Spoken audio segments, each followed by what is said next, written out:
In this video, we will see how to copy a list.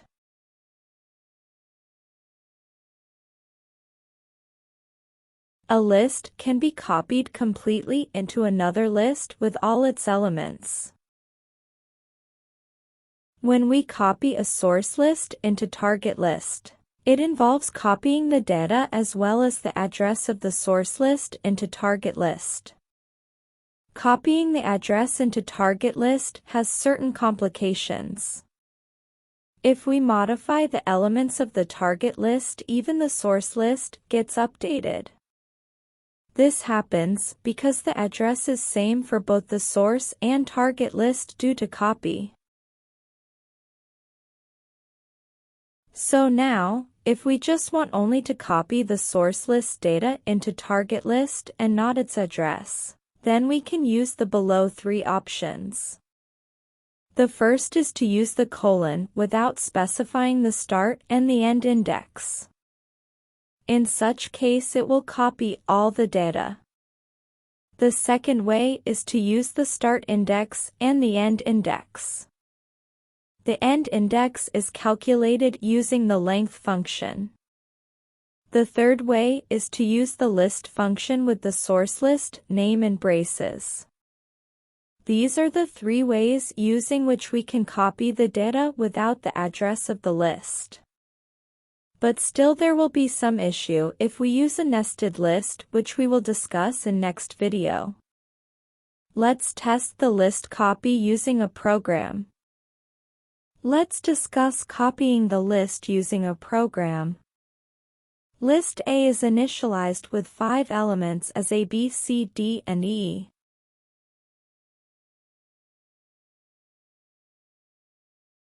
List B is assigned with the value of list A. Print statements are added to print the values of both the list. When executed, we can see that the value of list B is same as list A, so all the elements of list A has been copied into list B. Now let's check if their address are also same or they are different. Adding print statement with ID function with the list name in parenthesis.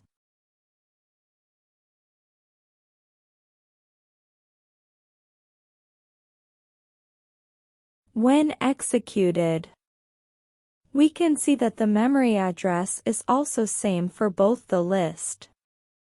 This is not correct as we wanted to just copy the values and not the address of list A into list B, as this has certain implications, which we will see next.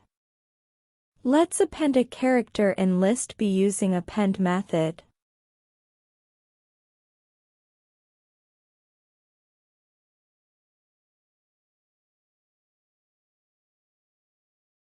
When executed again, we can see that the character F is updated in list B, but it has also updated the list A, which we have not modified. This is because of the same memory address location for both the list. Similarly, if we use the pop method to delete the last element from the list B and execute the program again, we see that the character E has been removed from both the list A and list B. So, now let's try other ways of copy so that the address of the list A doesn't get copied into the new list B. The first way us to copy the list A into list B is by using the colon operator.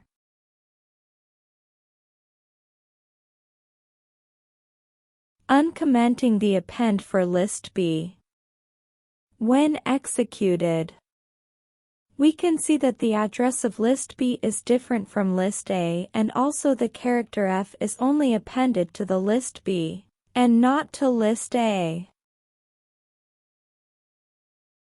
The second way us to copy the list A into list B is by using the start index and end index using the length function. Length function will give the length of the list.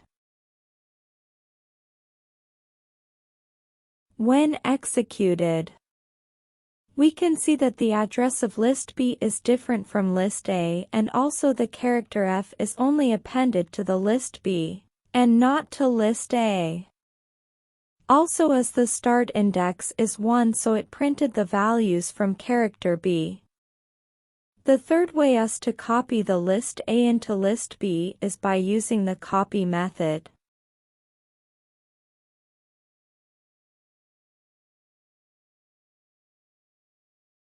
When executed, we can see that the address of list B is different from list A, and also the character F is only appended to the list B, and not to list A. The fourth way us to copy the list A into list B is by using the copy.copy method.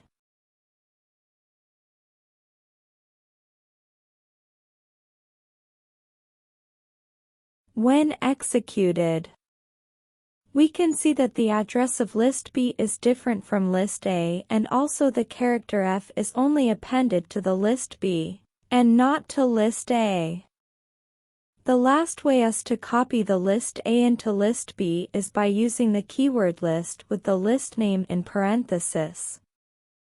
When executed, we can see that the address of list B is different from list A, and also the character F is only appended to the list B, and not to list A.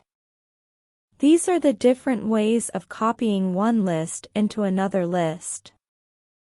However, there is still one issue when it comes to the nested loops, which we will discuss in the next video.